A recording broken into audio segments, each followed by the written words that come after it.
Good evening. Yeah. Welcome to the closing ceremony for the Hank and Billy Suber Aaron Young Scholars Summer Research Institute. The Summer Research Institute is one of the major programs we have at the Samuel Du Bois Cook Center on Social Equity.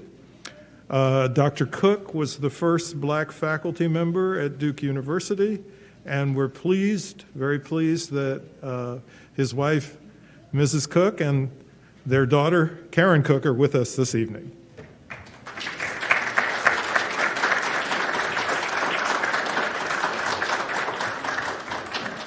The Summer Institute was named after the late baseball giant, Hank Aaron, and his wife, Billy Suber Aaron. Mrs. Aaron has consistently come to our closing events for the Aaron Institute, but she's not here this evening for a very good reason. They are opening the Jackie Robinson Museum in New York City, and she is there for that event, as well as celebrating the 100th birthday of Jackie Robinson's wife, Mrs. Rachel Robinson. So.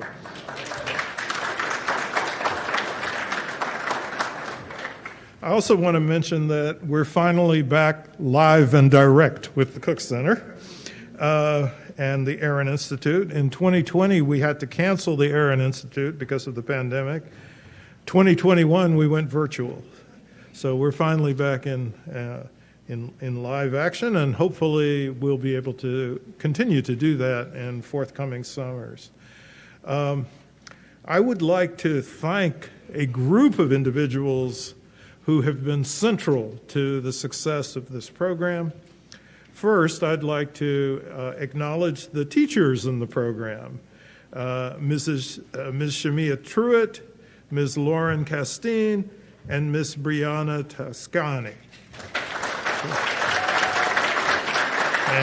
And I know how much the students have appreciated the hard work and attentiveness that they've given to them during the course of a summer camp in which, well, it's an unusual summer camp.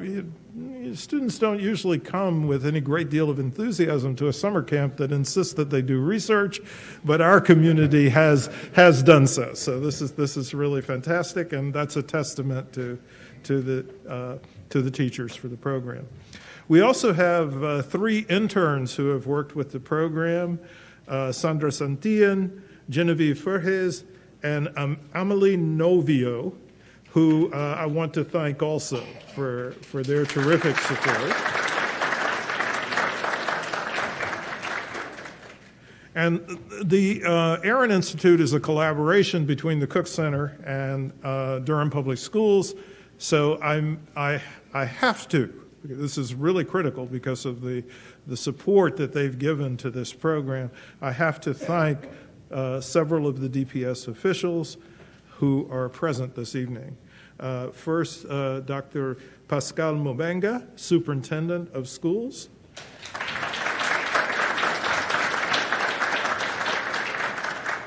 Dr. Daniel Kelvin Bullock, who has been at the heart and soul of this program from its inception.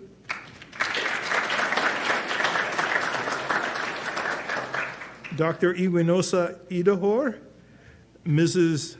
Jamel Anderson Ruff, Dr. Richard Lee Worthy, who is the assistant principal at Hillside High School, who collaborated with us on the use of Hillside this year, and Dr. William Logan, who is the Hillside High School principal.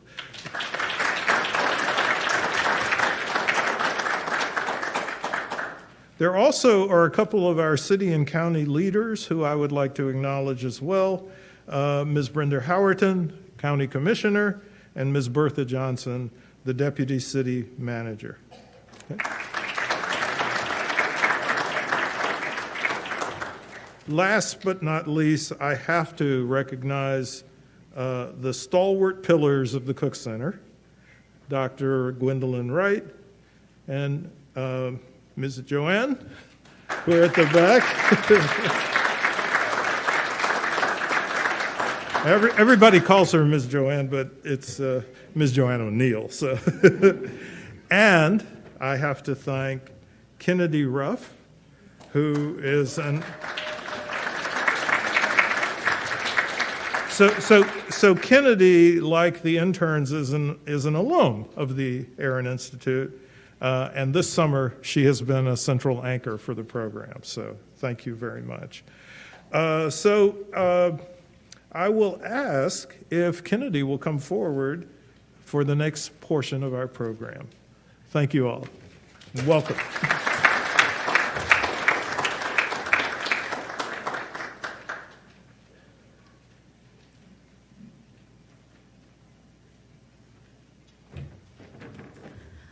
Okay, I'm not this tall. Oh, can I move this? Okay. Good evening. How is everyone doing? So I'm going to keep it sweet, short, and to the point. So my name is Kennedy. I am the program coordinator for the Hank and Billy Aaron Super Young Scholars Program. That's a long title, but we love it. And so I actually was in the first cohort of the program, and so I'm now the program coordinator, so I'm very excited to be in this role and to continue working with the students and the faculty and the staff at the center. And so I kind of just briefly want to explain like what our program is, what it looks like. And so this program is a place where we provide DPS students with the tools and resources to learn more about social inequities that are impacting their community. And so during this program, students receive many presentations from guest speakers about the Aaron and Cook family, James Baldwin, the wealth gap, and preparing for college. The students worked hard to research topics they were interested in, which include the racial wealth gap, police brutality, redlining in Durham, and the impact of gun violence on families. A shout out to the posters that are outside if you haven't seen them. And so our brilliant teachers worked with them on expanding their knowledge on what eco-injustice is, housing inequities, leading a wealth gap simulation, and racial inequities. Teachers work with the students to help them with presenting their topics and how to find credible articles. And overall, the students gain knowledge, research skills they will use to make a positive impact and hopefully friendships that will continue to flourish after the program. So now I'm going to stop talking, and we're going to go ahead and keep moving with the program because I know these students have worked hard and they're great presentations, and I'm excited for our keynote speaker. So yeah.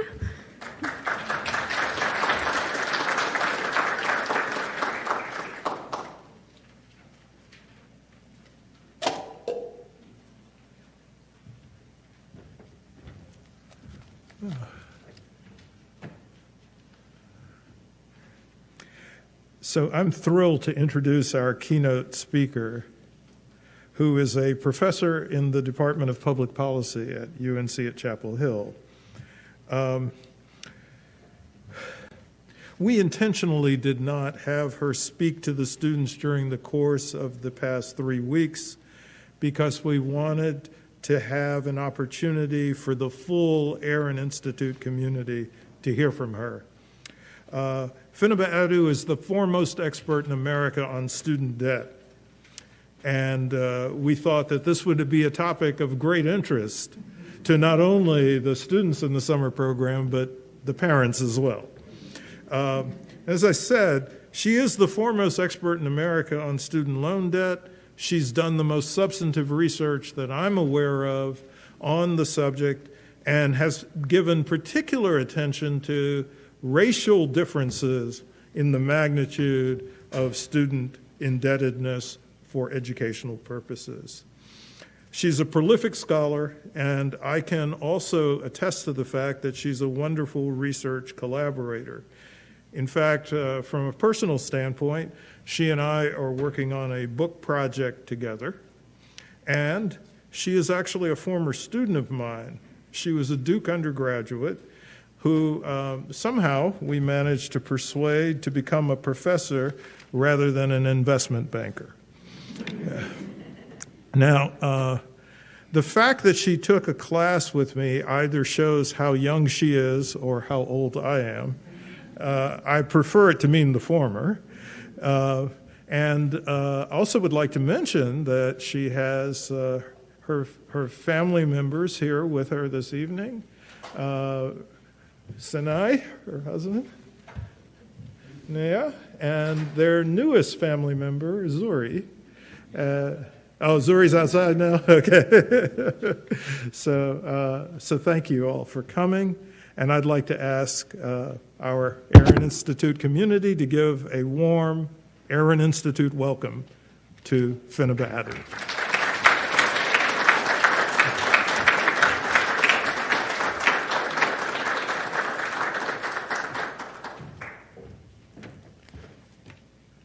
Okay, I'm also a little shorter. There we go.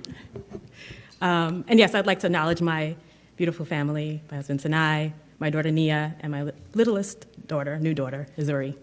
Good evening, everyone. It's such a pleasure to be here. Such a pleasure. Everyone looks beautiful, we're feeling good. It's hot. Hopefully you're cool. And it's just nice to get out of the house and see people and interact and see people's faces and look at them in their eyes rather than a square on my Zoom screen. So it's just so nice to be here. So thank you. In case I forget to say thank you. Thank you for this moment, and thank you for having me, and thank you for listening. So I'll start off by saying that I've always been interested in economic and social inequality. Let's just say it's hard to grow up in New York City and not be exposed to and become acutely aware of extreme poverty and excessive wealth. I've lived several places before landing in North Carolina, but grew up in Brooklyn, where I was surrounded by my beautiful family and a tight-knit community at home and at church. I am the proud daughter of a Ghanaian immigrant and a Black mother whose parents migrated to New York City from Virginia and North Carolina during the late 1940s.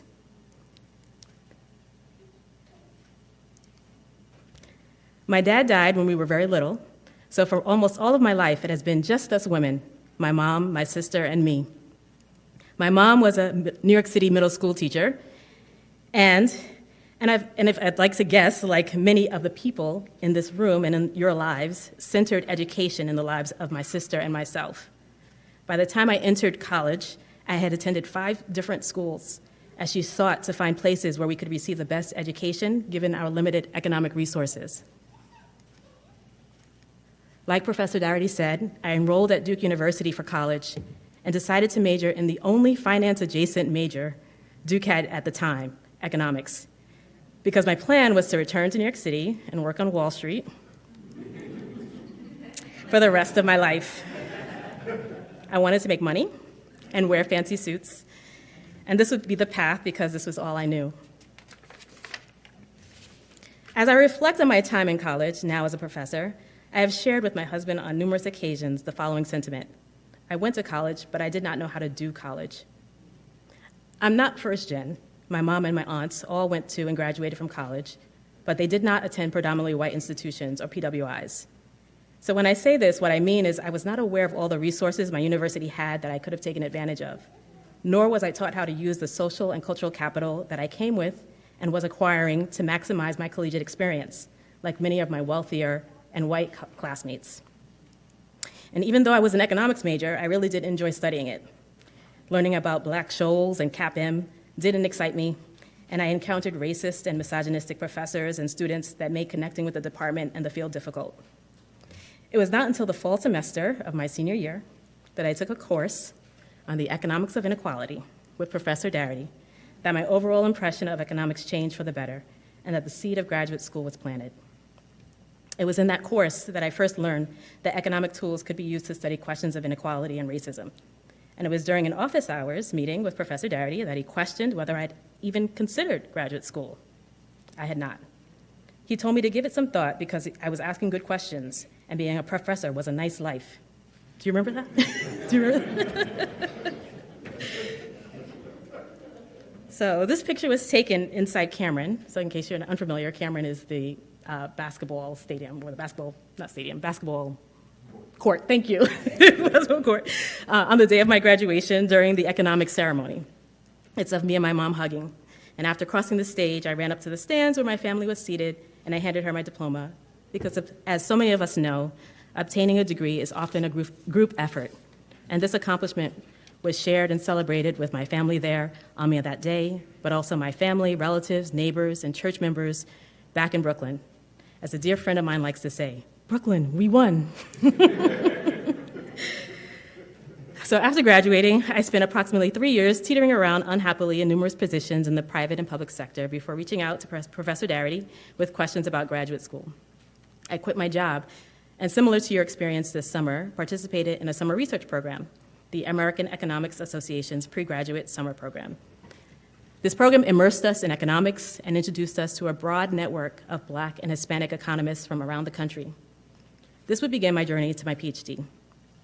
I then spent another year working in policy positions while completing applications and preparing myself mentally and academically to return to school. I enrolled at Cornell University and 6 years later earned my doctorate in policy analysis and management, or public policy. Oops, there I am. So for the past 16 years, I have dedicated my life to research and the academy. This all sounds, for the most part, like a pretty smooth ride from childhood to degree, but there's much more to this story.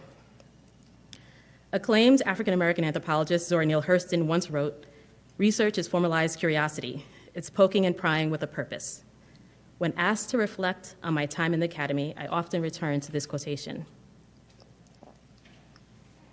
So I also grew up during the period of HIV and AIDS and crack cocaine, mass incarceration, the Rodney King beating and LA riots, the murder of Amadou Diallo, it's him on the corner, and fears about the hole in the ozone layer, acid rain, and Y2K. What events have defined your life so far? I'll give you a second. If I had to guess, I'd say most recently, the COVID-19 pandemic, and maybe January 6, 2021. 9/11 defined the start of my adult years, and after returning home from college, the conversations myself and my friends were having were about trying to find jobs because there was a recession post 9/11. We all had crushing student loans, accompanied by nonstop calls from debt collectors, and marriage, home ownership, and even moving out of our parents' homes, all seem like increasingly unattainable goals. So I've had a rich research agenda, but one that has centered the role of education loan debt in the lives of young adults. More specifically, how its accumulation and its trajectories, throughout young adulthood vary by race and ethnicity and socioeconomic status. Much of my work to date focuses on the transition to adulthood period, because critical to wealth accumulation is the timing when savings begins. In addition to inheritances, those who can start accumulating assets earlier acquire more wealth. Young adulthood is therefore a critical moment, not just for all the potential new experiences which occur, but also for establishing oneself financially. You see, I love what I do because through research, I'm able to draw upon my lived experiences to inform the questions that I ask, and I'm paid for it. I share all of this because I believe that an individual's life experiences often shape the questions they ask and research they pursue. This is why representation is so critical in the academy. Let's go a bit deeper. Oops. When I was younger, my mom purchased this poster. It's a little blurry, because I cut and pasted off the internet, for my sister in my room. The poster displays a huge mansion in the foreground with a multi-car garage outside full of sleek sports cars. Written across the top in bold red capitalized letters was the phrase, "Justification for a higher education." I had forgotten about this poster until a few years ago when I saw it while watching a rerun of an old sitcom show from the late 1980s. I realized that mantras related to the pursuit of post-secondary education were not only indoctrinated in me at a young age, but that it was a message replete with rewards of social mobility, wealth, and conspicuous consumption. Many of us go to college to acquire skills that will make us competitive in the labor market, and the economic value of a college degree has historically been a story about labor market wages and earned income, with the value of education being one of the key engines of social mobility in the United States. Lifetime earnings for those with a college degree are expected to be about $1 million more than those with a high school diploma, and the lifetime earnings of Black and Hispanic workers are at least 20% lower than those of similarly educated white workers, a gap of approximately $480,000, so about $500,000. Despite the racial income disparities, pursuing a post-secondary education and degree beyond a high school diploma are associated with improving one's socioeconomic standing. This narrative, however, has masked the broader factors that shape educational attainment and mobility and has, until recently, ignored the role of student debt and its disproportionate burden on Black students and their families. In turn, it also perpetuates myths related to wealth creation and social class creation within the United States. Yes, I said ignored. I had to convince my committee that these questions were worth pursuing, and honestly, and uncharacteristically for myself, remained steadfast on the importance of this work when I received pushback or colleagues downplayed its significance. But I stayed the course. My earliest work investigated the relationship between debt and young adult relationships. And then in research with colleagues, we show that family wealth is a particularly important resource that drives racial disparities in student debt. We found a negative relationship between parental net worth, and debt, which means that as parental wealth increases, student loan debt tends to decrease. So that's on aggregate, right, when we put everyone together. However, when we looked at it by race, for white youth, this relationship held. So you still see that negative relationship. But among the Black households, at the very most basic level, wealth was not associated with the amount of debt that their children accumulated. So not only are Black young adults more likely to come from families with less wealth, but they also accumulate more debt on average. This work is important because it highlights the fact that Black families are less able to use their wealth to protect their children from a debt burden. It's also suggestive that patterns of racial wealth inequality are being replicated by student debt. So we say this is a new stratifier of contributing to racial wealth inequality. Sorry, I'm going too fast. In addition to family resources, so that was the first study, and this is a second study, we pinpoint additional domains to explain how debt disparities exist prior to college enrollment, persist during the post-secondary schooling years, and factors upon school leaving that contribute to ongoing divergences in debt repayment. And we found that student loan debt disparities increase over the course of young adulthood, with the Black-white disparity in debt, which was about 55%, growing by about 7.2% annually. That is, Black young adults start their young adult careers with more debt than white borrowers, and the disparity grows over time. So if Black young adults are paying down debt when those without debt or with less debt are purchasing homes or beginning to save for retirement, then it's highly unlikely that they will be able to catch up or even surpass them. More importantly, our research shows that policy solutions that are focused only on what happens in college are likely to miss the point. Racial disparities and debt burdens are not limited to what happens in college, but are rooted in long-standing multi-generational racial inequities and structural racism, and are a function of what happens after college as well. In other words, a lot of the best solutions to this issue would be the same solutions that look to ameliorate racial discrimination and inequality. So, when my colleagues and I began this work, relatively few studies explored the disproportionate role of student debt or the relationship between student debt and racial wealth inequality among Black students. That has changed. I have gone from, is this work going to get published anywhere, to a book forthcoming with Harvard Education Press. In it, we supplement our quantitative analysis with qualitative data we collected with interviews of Black student loan borrowers we collected in 2019. So it's pre-COVID. We actually did a supplement where we went back and contacted a few of our respondents in 2020, right after COVID. So we have a little bit of it in there, but unfortunately it's not the focus of the book. And the book also also considers empirically informed policy solutions to alleviate racial disparities in student debt burdens. So the issue of student debt and the disproportionate burden faced by students of color, and more specifically Black students, pursuing post-secondary education has reached policymakers and is an essential talking point in the media and was hotly debated, if you were following, among candidates during this most recent presidential election. Because of this work, I have been fortunate to present my work at national and international conferences and policy forums, and I have partnered with several research institutes, been a part of several working groups, and advised politicians and governmental agencies. And my research has shaped how other scholars, policymakers, and the public understand the importance of wealth and debt in recreating societal inequality.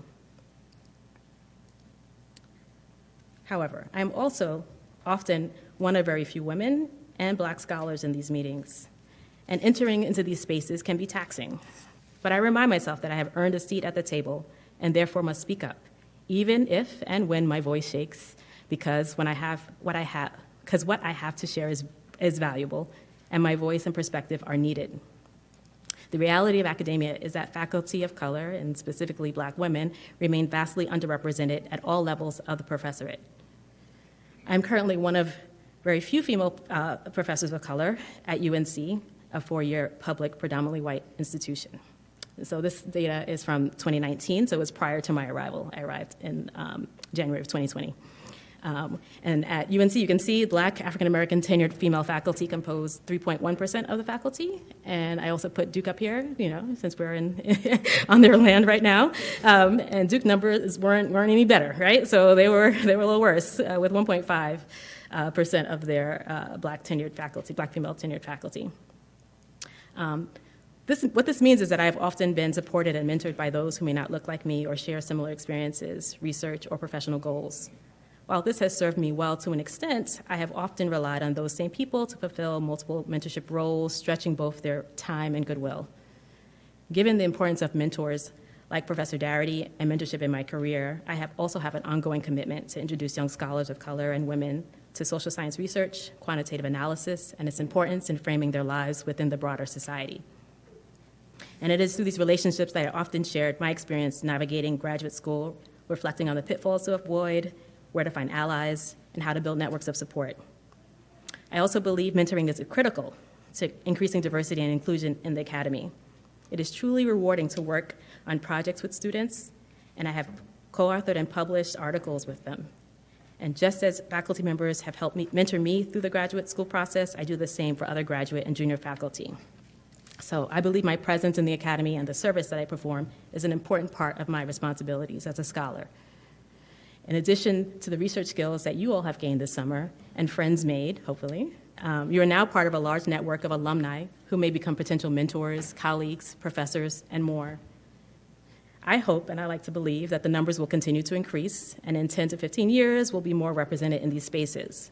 But for now, I would say don't ever take for granted the connections made this summer, because as you move through the academy and beyond, or even beyond outside the academy, finding community and maintaining supportive networks are critical for professional development and well-being. So this is my story, right? I've been sharing you with just a few minutes, taking some of your time and your attention of my journey so far. While it's not been frictionless, it has been a rewarding one. Most importantly, I recognize that the value of my social and cultural capital that I bring to the table.